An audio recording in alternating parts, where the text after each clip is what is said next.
Today, we're going to be predicting the wild card round. We're also going to be talking about teams that we think that they could have done good this year, but then the opposite happened. Pretty much some teams that we felt could have done a little bit better. That being said, that's our own opinion on those, but let's go ahead and get started with it between the Bills and Dolphins since they are in. All right, so the Bills and Dolphins, I think this one should be an easy win for the Bills. I don't want to call it easy, though, now that's playoff time, but I don't know if Tua Tagovailoa is back. Remember, your record goes 0-0 when it comes to playoffs. Bring your best performance, your best playing shoes. Mm-hmm. Go ahead. So, and also, without Tua Tagovailoa, that team... But is he back? That team's just not the same. So that's why I'm saying they're getting in. I mean, yes, they're in, but I think it's going to Buffalo. It's going to be a Buffalo win. Think it's going to be a cakewalk? Go ahead. You do think it's going to be a cakewalk is what I'm asking you. But here's the thing.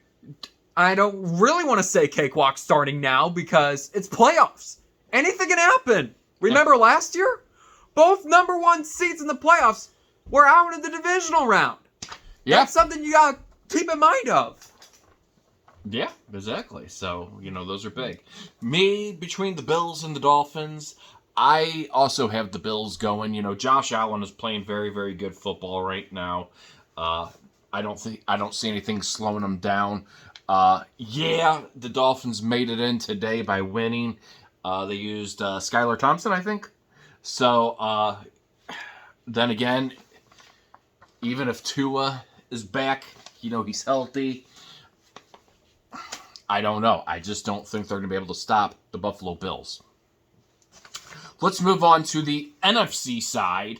The 49ers, now we are also pre-recording this prior to the Green Bay Lions game being done. Now, it's either going to be Green Bay playing them or the Seahawks. So you have your choice to do a fill-in of either Green Bay or the Seahawks. Now, if Green Bay wins, they're in. If the Lions win, Green Bay. If the Lions win, Green Bay loses, the Seahawks are in. All right, so I'm just gonna say it's Green Bay, but I don't think they're gonna advance past the 49ers. And they lost to them in the divisional round last year. They're going to lose to them in the wild card. And also the 49ers, they've been very hot. They ended the season on a 10-game winning streak. Yeah, so that's something you really want to keep in mind of going into the playoffs. And they're using a third-string quarterback. Who would have ever thought? I think the Lions are going to beat the Packers.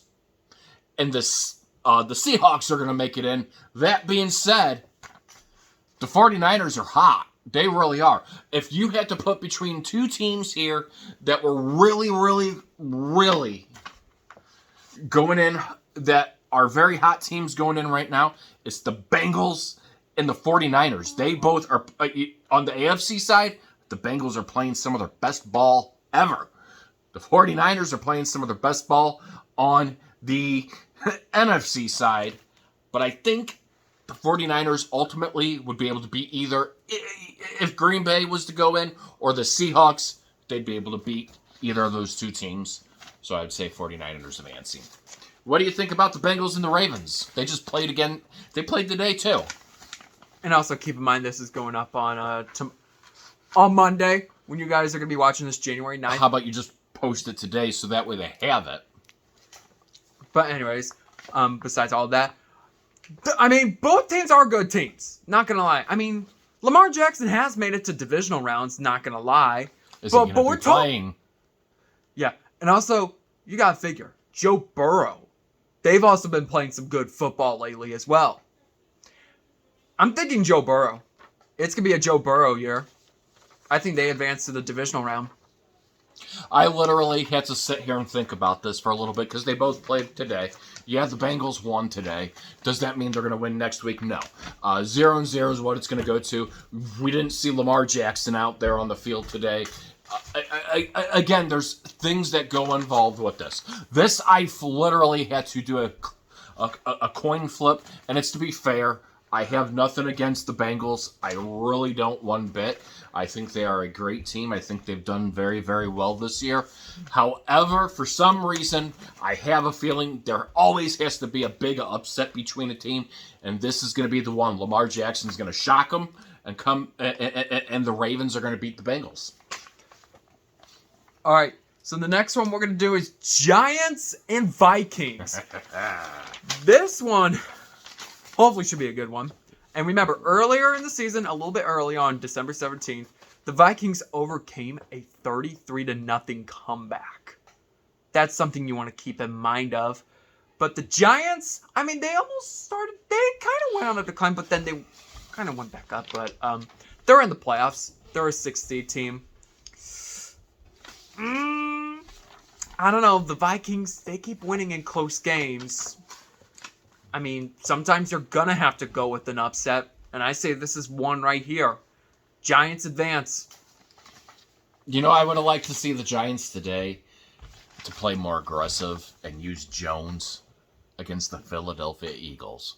I really would have liked to see that. I would have really have loved to see that.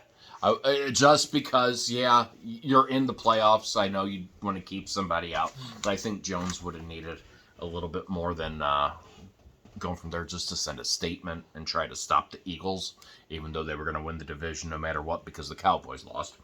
That being said, Kevin O'Donnell is a very good head coach, and I mean he did magnificent things with the Rams. And as a head coach, Matt Stafford, and now Matt Stafford's kind of gone backwards since O'Donnell's gone. That being said, for some reason I have a feeling that Kirk Cousins is going to advance. Might just be by a hair, but they're gonna advance. So going on between the AFC now, Jaguars, Chargers, and our last wild card for the AFC.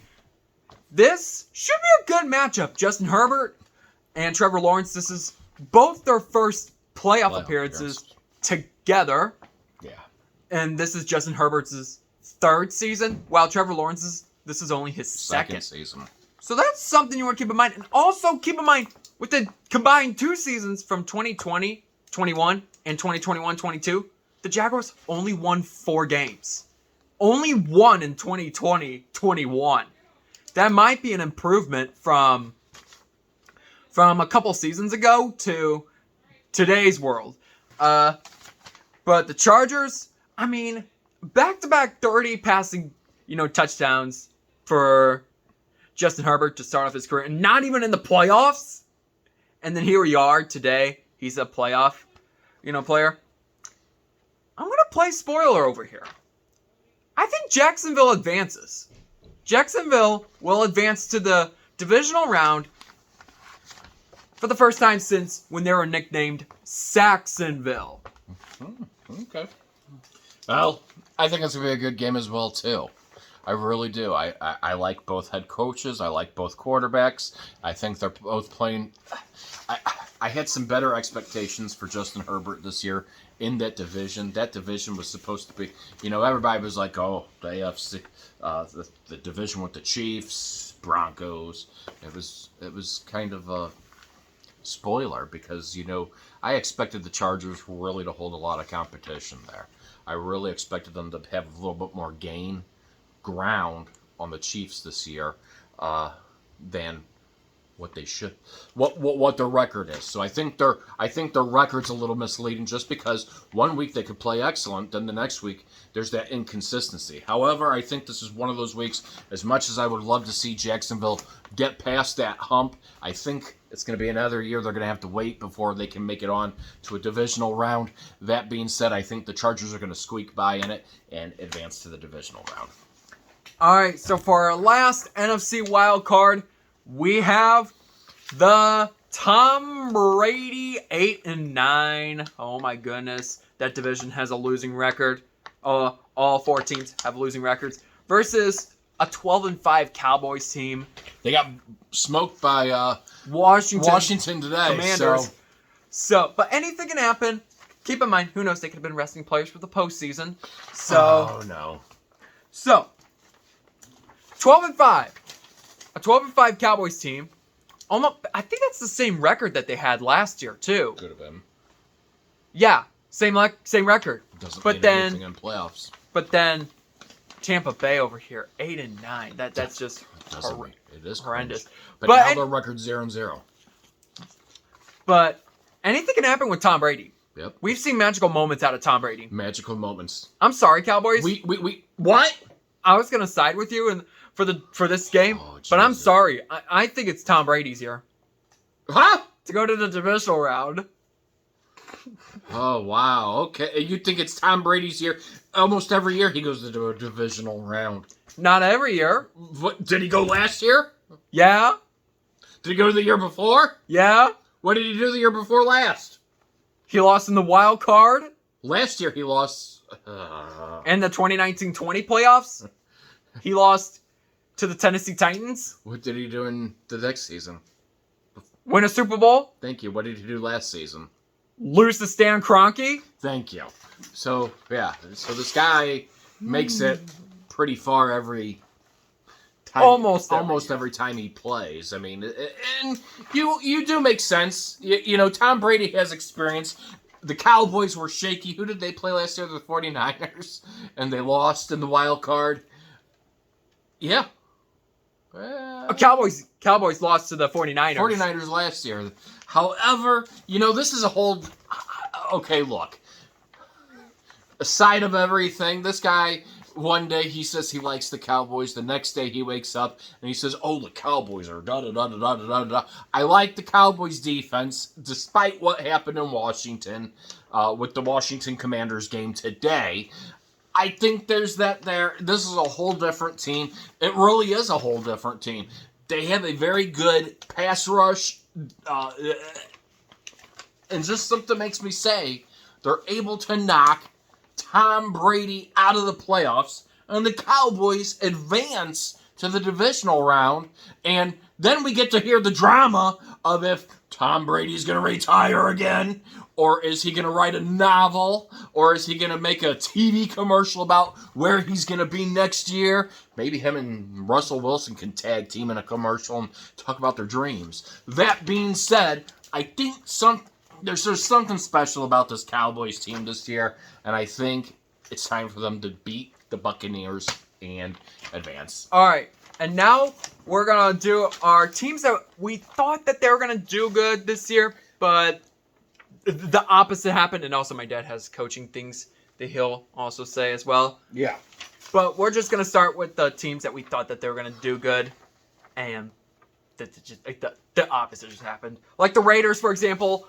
After when they racked up Devontae Adams, I thought they were gonna be like, you know, a good elite team.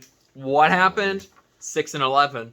6-11. I mean, that ain't bad of losing, but that's bad. I mean, blame it on Derek Carr's contract. I don't. You know, you can't blame it on Derek Carr's contract.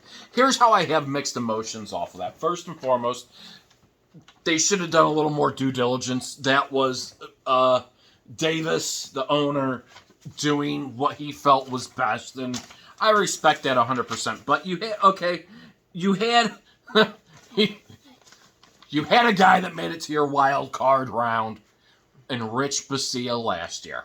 Okay, I thought I understand. You know, they wanted to go make a splash, but they hired a guy, Josh McDaniels. Who, don't get me wrong, McDaniels is great as an offensive coordinator. He's not great as a head coach, in my opinion. I wanted them. I said it last year. They should have stuck with Rich Bisaccia at the offseason. They should have kept him as the head coach into this year. That team was building around him. You know, think about it this way. Derek Carr has had so many new head coaches. He has to learn a new offensive scheme every almost year. That's hard for any quarterback because McDaniels has his own playbook, and I'm not fond of it. Okay, so, he brings in Jared Stidham from the Patriots. It's not about the Patriot way that's going to always bring you to the top. And here's what I'm saying about it. If you look at the success that a lot of these head coach or these coaches that are coming out of the organization minus Bill Belichick, they have had little success outside of their own organization of the New England Patriots. Once they go off to another team as as a head coach, they've really busted. And so you stick to the expertise of what your skill is. And I think, Davis kind of backpedaled himself here. And there's a lot to figure out there. Devontae Adams was a huge addition. That could have been explosive for them. That could have been really explosive for them. However, they turned it into a losing cluster that nobody's on the same page of. You know what I feel should happen in this situation? This should be one of those automatic things that the head coach should automatically be fired because he did worse than the last coach that was in there, Rich Bisaccia, who had just come in, brought him to it, and I think the owner should be told he has to sell his team no matter what. There was a sign that was being held up again at the Chiefs-Raiders game that said, "We deserve better." Those fans do deserve better, and they deserve an explanation from McDaniels and from their owner on what they did wrong this year. Now Carr wasn't with them for the last 2 games. He was told to go home and not be a distraction. How's that not being a distraction when you send your guy that you signed all this money? This organization is known and hot-headed for spending money outside of their means of what they can't do. And it needs to really stop with it. They're still paying on old head coaches because they write off so much stuff that it isn't even funny. So they need to get their act together there in Vegas. All right. Honestly, I should have put this team at number 1 for a team that's done, that we thought that they were gonna do good, but they're bad. The Bears. Honestly, if you want to put them on paper for record, I think they have the worst record, 3-14, because the Texans, they have a 3-13-1, but the Bears, they just ended the season with a 10-game losing streak. 10-game losing streak. How ridiculous is that? I mean, for the first few games of the losing streak, they actually kept things close. But then, starting on, November 27th, they started getting, 20 points or less. 20 points or less. Yeah. That's not good. And that's a team that was on my list as well, too. Last year, Matt Nagy went 6-11 in 2021 with the Bears, and everybody's like, "Oh, Matt Nagy's not the guy. He's not this. Oh, fire him, man."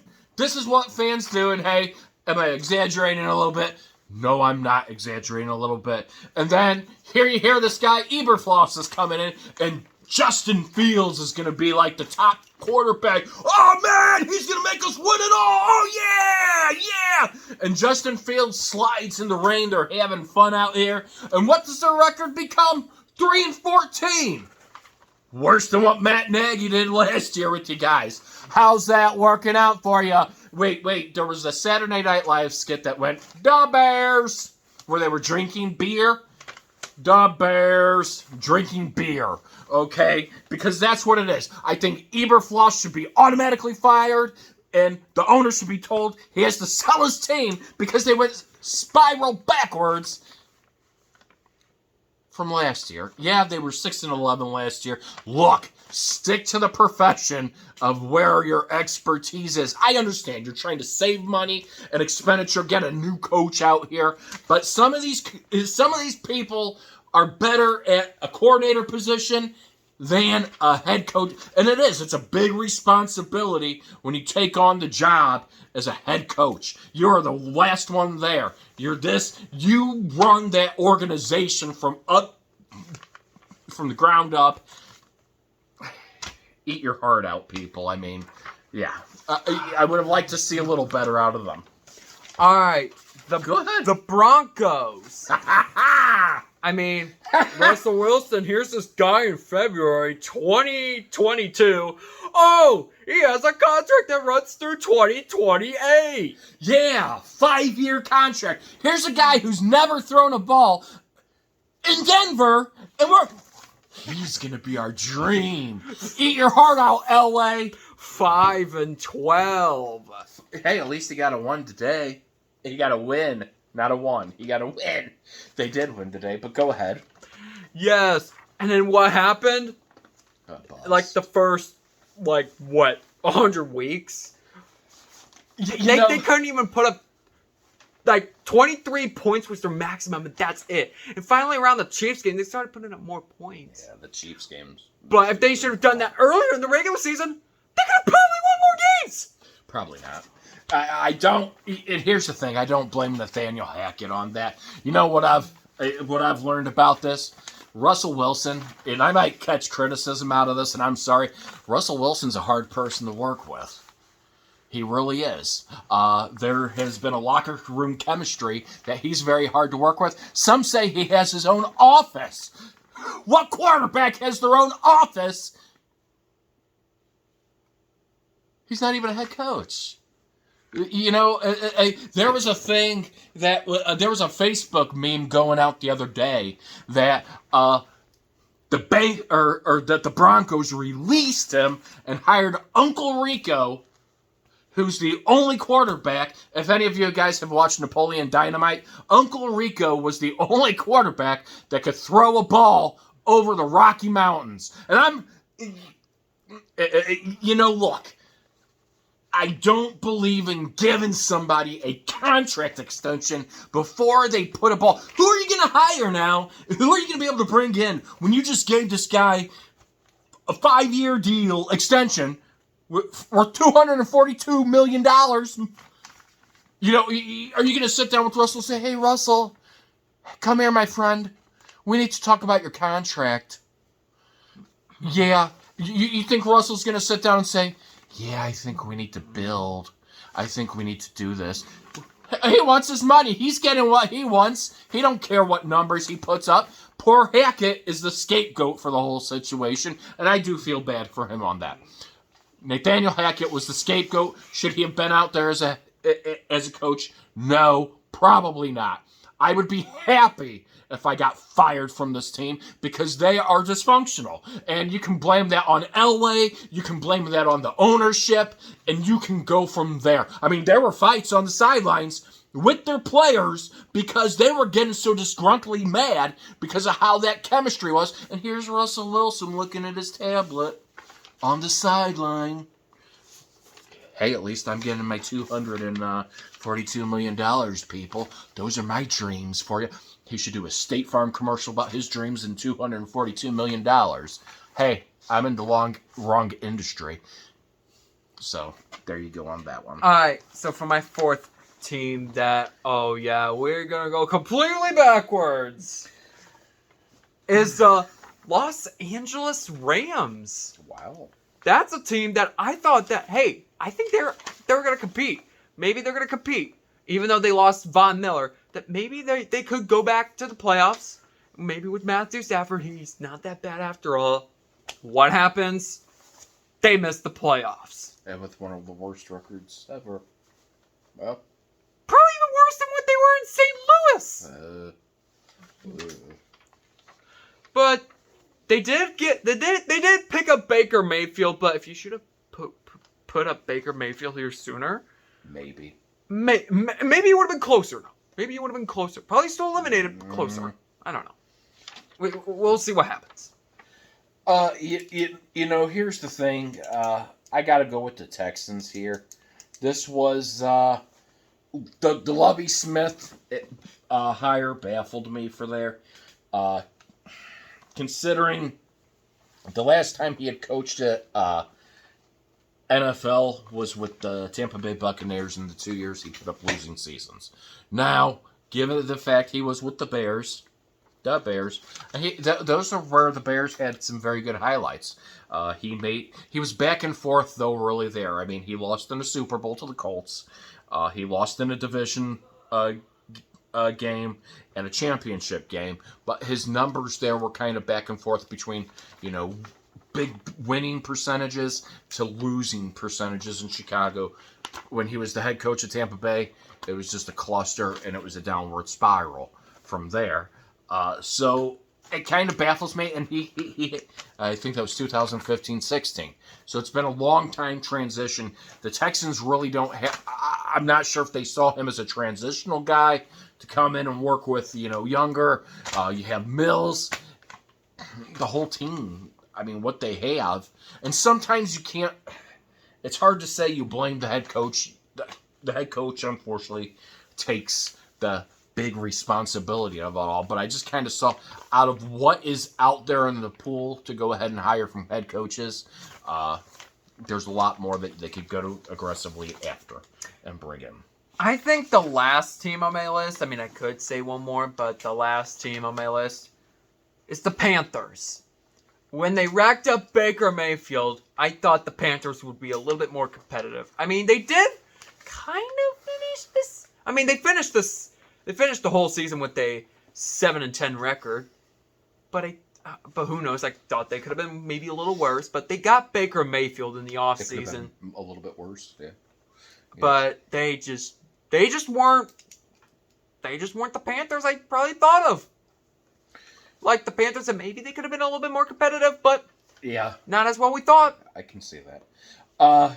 Another thing that I'll list off of observations from today, I would have liked, as I said before, I would have liked to see the Giants use Jones and take a more aggressive approach in today's game against the Philadelphia Eagles. I would have liked to see them run him around a couple times just to get him out there. I mean, I know you're in the playoffs, you want to protect them, but, next week you have a game against the Vikings. It's not going to be easy by any means. You want him to have that confidence going out there with a W trying to beat those Eagles. Because if you can beat those Eagles, you have a forward momentum really going with you. The score was 22-16. Not bad. But still, if he could have been out there playing, I would have liked to see Dable run him out there and get in some of that. So let's.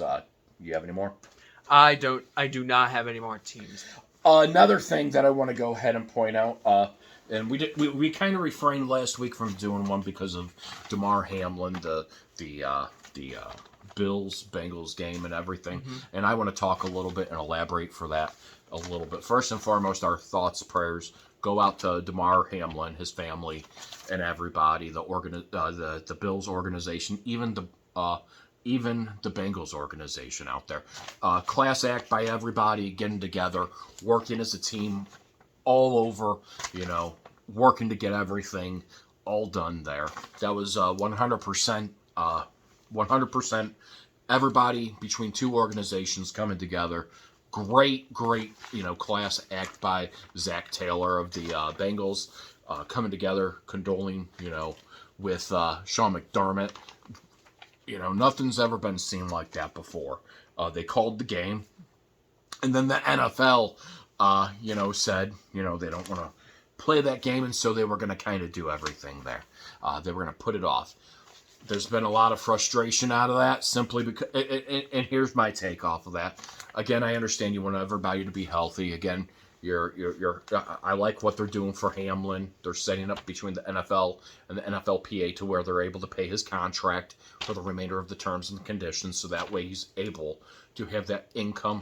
Hope for a speedy recovery for the guy. Don't know him personally, but you know what? You never want to have something like that. That's something that you never want to see on there. Now, let's go on to the game. I think the Kansas City Chiefs got the unfair advantage out of that, because we really don't know. And this is me being a Chiefs fan. The Kansas City Chiefs were actually in a tie race with the Bills. The Bills were actually the number one seed coming up to that, because of the Bills being able to beat the Kansas City Chiefs. So the Chiefs being able to have the bye week, is it nice? Yes, it is. However, I would have really liked to see, the Bengals and the Bills play that game just to see who the number one seed is. Now, when do you play that game? I know there's a lot of emotion going on that week because they were just waiting to see what was going on with Hamlin. But now that you're in week 18, if you come out and you say, hey, we play it this week right here coming up, on a Wednesday or Thursday. I know it's an extra week, but then you get to see who really is your number 1 and number 2 seed. Now they're talking a game that involves the Bills, Bengals, or Chiefs. If any of those teams go to the AFC Championship, you're talking about a neutral site for for those teams if they meet.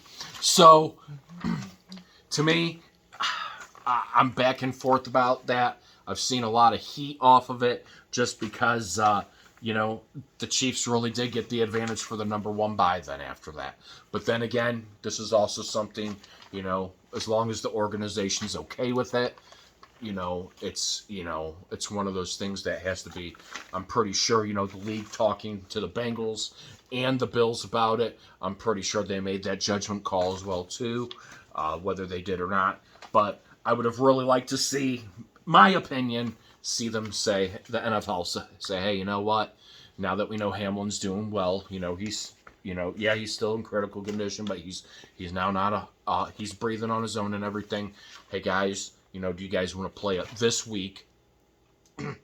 Here, right, coming up, maybe like a Wednesday or Thursday. See who, keep it at the same score it was before, same clock time and everything, and see if they wanted to resume it, see who really won that game. That's kind of what I was hoping for, just because I would have really liked to see the Bills or the Chiefs, who really had that number 1 spot, and kind of go from there. But the biggest thing is their safety, and I understand that 100%, but on all sides of that game, 100% class act by both organizations, especially the Bengals organization, for having that outpouring support, the fans, everything out there, that is really impressive on any side. People in the stands were actually holding up signs, prayers for Damar Hamlin. It's really, really hard, and that's great by any organization to go ahead and do. So kudos to each and every side. Again, our thoughts, prayers here are with Damar Hamlin as well too, and to his success on the road to recovery. We hope him the best, and his family as well. So that is it. All right, and that'll do it for today's video. If you guys want to see more content like this, then please smash the subscribe button and smash the like button, and comment if you want me to do a full, which I might actually do it anyways, since I got like a piece of paper sitting right there, a full playoff breakdown on who I think is going to go from wild card all the way to the Super Bowl. With the sack of the week. Not sack of the week. All right. He gets to sack me. All right. That's the video.